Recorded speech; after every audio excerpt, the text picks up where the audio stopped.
आप बैठिए, ऐसा नहीं चलेगा माननीय सदस्य। मैंने सबको मौका दिया, प्लीज बैठिए आप। बैठिए। माननीय गृह मंत्री जी बोलेंगे।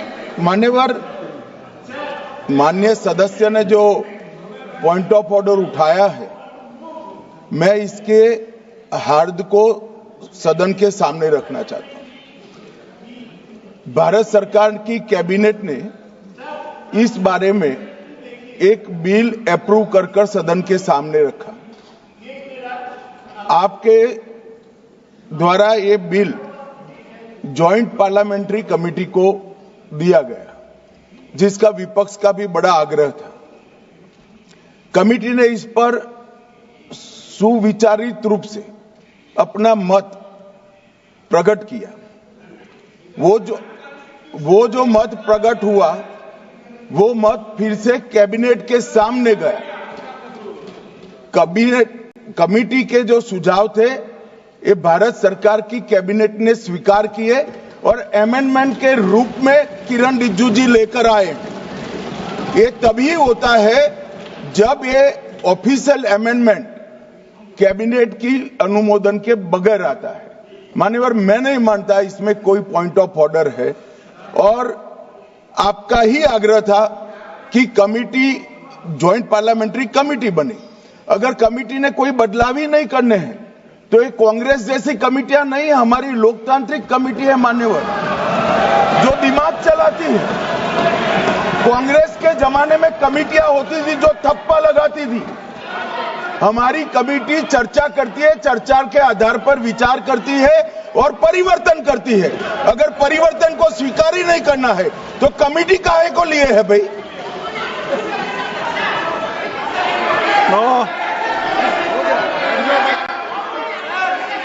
आप जब विधेयक पर चर्चा हो तो सबको मौका दूंगा।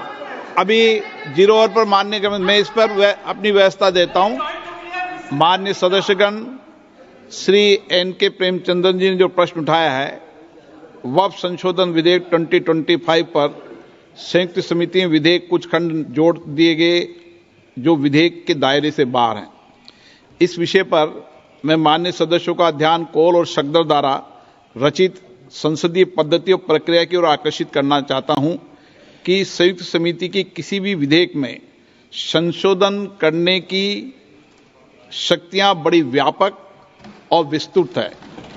समिति किसी भी विधेयक में पूर्ण रूप से संशोधन कर सकती है या उसको पूर्णतः नया प्रारूप तैयार कर सकती है तथा विधेयक के सिद्धांत में परिवर्तन किए बिना उसका पूरा नाम और संक्षिप्त नाम भी बदल सकती है।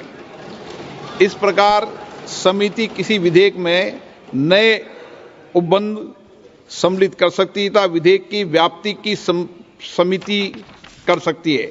विगत में कई संयुक्त समितियों ने विधेयकों में ऐसे संशोधन किए हैं। श्री किरण रिजिजू जी।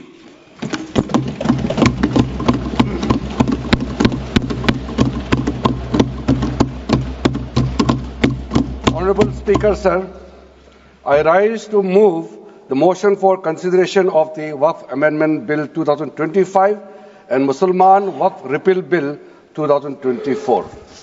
अध्यक्ष महोदय जी, आपने जो रूलिंग दिया है, जेपीसी के बारे में जिक्र किया है, उसी के साथ साथ जुड़ते हुए एक मिनट किरण जी, एक मिनट श्री सौगत राय जी संशोधन संख्या 108 को प्रस्तुत करें। आप बोल रहे थे ना? हाँ। Under rule 77(2) of the rules of procedure, I propose that the Waqf Amendment Bill 2025 be recommitted for the purpose of eliciting further opinion thereon. Okay, माननीय मंत्री जी अब 12 और 16 पर अपना वक्तव्य दें।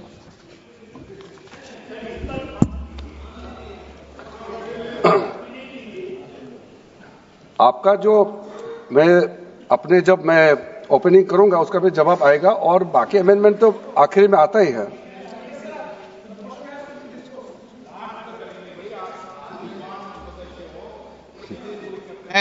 चलिए माननीय मंत्री जी।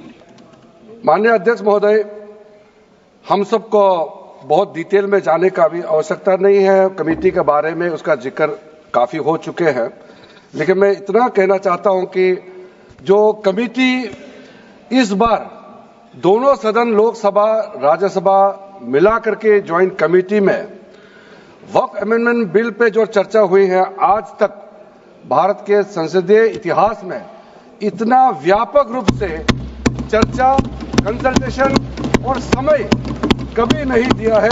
इसलिए मैं जो ज्वाइंट कमेटी में जितने मेंबर्स दोनों सदनों के लोकसभा और राज्यसभा में जो सदस्य उस कमेटी में थे, मेरे तरफ से सरकार की ओर से मैं धन्यवाद देता हूं, अभिनंदन करना चाहता हूं। अध्यक्ष महोदय जी, कुल मिलाकर के 97,27,772 याचिकाएं ऑनलाइन, फिजिकल, मेमोरेंडम के रूप में, रिक्वेस्ट के रूप में और सुझाव के रूप में पूरे तरह से सरकार ने देखा है, वो जेपीसी के माध्यम से हो या डायरेक्ट दिया हो, हमने सब उसको देखा है। इससे बड़ा कभी भी, इससे ज्यादा संख्या में किसी भी बिल के ऊपर में लोगों का याचिकाएं नहीं आया आज तक। कुल मिलाकर के 284 डेलीगेशन ने अलग अलग समुदाय के जो स्टेक होल्डर्स है, उन्होंने कमेटी के सामने में अपने बात को रखा है, सुझाव भी दिया है। 25 स्टेट गवर्नमेंट और यूनियन टेरिटरीज का वक्फ बोर्ड्स ने अपना सबमिशन भी पेश किया गया है।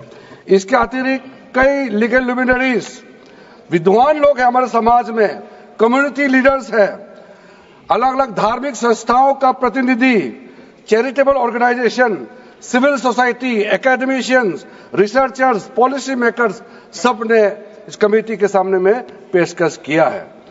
उसके साथ साथ मैं कहना चाहता हूं सर, आज जब मैं जो बात रखूंगा आपके सामने में, पिछली बार जब हमने ये प्रस्तुत किए थे बिल को इस सदन में, तब भी मैंने कई बातें बताई थी। आज मैं उसको नहीं दोहराते हुए कुछ बातें मैं जोड़ूंगा, और मुझे अपना बात रखने के बाद सिर्फ उम्मीद ही नहीं, पूरा यकीन है कि जो लोग इस बिल को विरोध कर रहे थे, वो हृदय में भी बदलाव होगा। पॉजिटिव सोच के साथ इस बिल में सब समर्थन करेंगे, ये मैं विश्वास के साथ आगे अपना बात रखना चाहता हूं। क्योंकि मैं पॉजिटिव नोट से बात रखना चाहता हूं, तो इसलिए एक मेरे जो मन की बात है मैं कहना चाहता हूं, तो इससे अच्छा संदेश जाए। किसी के बात कोई, अध्यक्ष महोदय, किसी की बात कोई बदगुमान ना समझे, इस जमीन का दर्द कभी आसमान ना समझेगा। ये मैं दिल से कह रहा हूं, क्योंकि अच्छा सोच के साथ, बड़ा दिल के साथ, खुले मन से मैं ये प्रस्ताव आपके सामने में पेश कर रहा हूं। सर, कई लोगों ने अपने अपने तरीके से बातें रखी हैं। किसी ने कहा ये प्रावधान अनकॉन्स्टिट्यूशनल है, गैर संवैधानिक है। किसी ने कहा ये इलीगल है, अनलॉफुल है। सर, ये बिल जो हम लोग जिक्र कर रहे हैं, कोई नया विषय नहीं है। आजादी से पहले ये बिल, जब पहली बार मुसलमान वक्फ वैलिडेटिंग एक्ट पास किया गया था 1913 में, तब से इसका इतिहास शुरू होता है। उससे पहले प्रिवी काउंसिल ने 1894 में इनवैलिडेट किया था वक्फ अल औलाद को। बाद में उसका प्रॉपर लीगल फॉर्म में 1913 के बाद फिर 1923 में द मुसलमान वक्फ एक्ट लाया गया था, जिसमें अकाउंटिंग और ट्रांसपेरेंसी के बारे में ये जोर उसको देते हुए ये एक्ट पास किया गया था। उसके बाद 1930 में द मुसलमान वक्फ वैलिडेटिंग एक्ट लाया गया है, जो रीइंफोर्स करता है लीगल वैलिडिटी ऑफ द